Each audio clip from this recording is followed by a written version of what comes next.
Hello, ladies and gentlemen. Thank you for tuning back in with our favorite podcast, The Extreme Life Stories. In this podcast, we explore some very extraordinary organisms within our planet. We have a very special guest today. We are going in the depth of the ocean today, about 8,000 feet under the surface, to chat with one of the most fascinating creatures, the giant tube worm. That's right, we got a deep sea celebrity in the house, so let's waste no time and dive right in.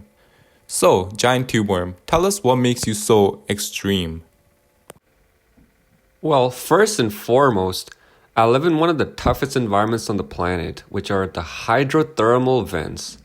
These vents spew out boiling hot water filled with very toxic chemicals such as hydrogen sulfide. It's pitch black down there, my dude. I've never ever seen sunlight in my entire life.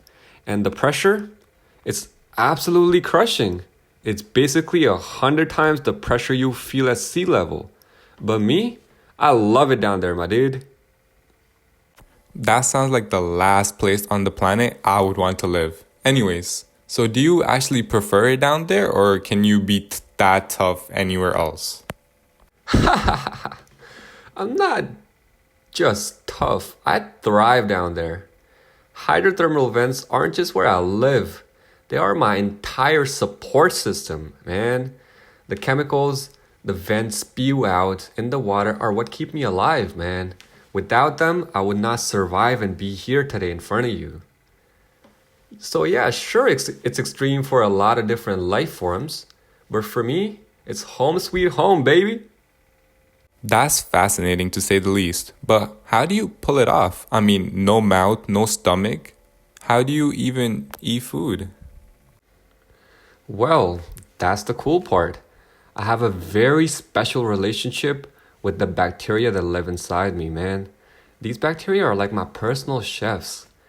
They take in hydrogen sulfide from the water vents and turn it into energy, which is just basically food for me, right?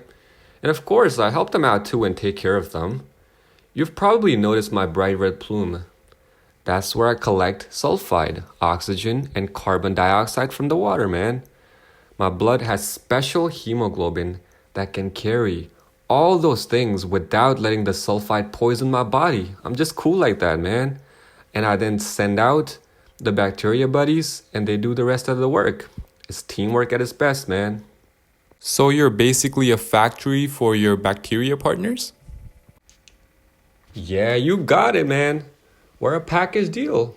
I give them a place to live and the stuff they need to make energy, and in turn, they keep me alive. It's a win-win in my books, dude. That's amazing. You have completely made me rethink how I thought about life, which brings me to another question. What do creatures like you teach us about life beyond Earth? Dude, that's a great question, and I've thought about this quite a lot.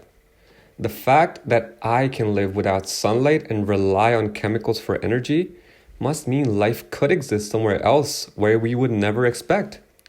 Just take for example Europa, one of Jupiter's moons, or Enceladus, a moon of Saturn. They both have oceans under their icy crusts, and there possibly could be hydrothermal vents like the ones I call home. If I can thrive down here, who is to stop me from thinking I don't have tube worm cousins or something like that up there? That is possibly the craziest theory. Life in the icy darkness of other worlds? Wow. You are basically a deep sea pioneer for astrobiology. Thank you, human. I like to think of myself as proof that life is extremely adaptable. Just because a place seems uninhabitable does not mean it's uninhabitable for everything, Life always finds a way, and it's just beautiful. That's very powerful, and it's amazing to hear it directly from you. Thank you for sharing your incredible story. The pleasure is mine. I'm happy to give people a glimpse into my world of extreme. Well, that's all the time we have today. Thank you, Giant Tube Worm, for joining us and giving us a peek into life at the extremes. And a message to the listeners, remember, if life can survive in an extreme environment in the bottom of the ocean, it might just be waiting out there in the cosmos too. Thank you everyone for listening. Now until next time, keep exploring the extremes.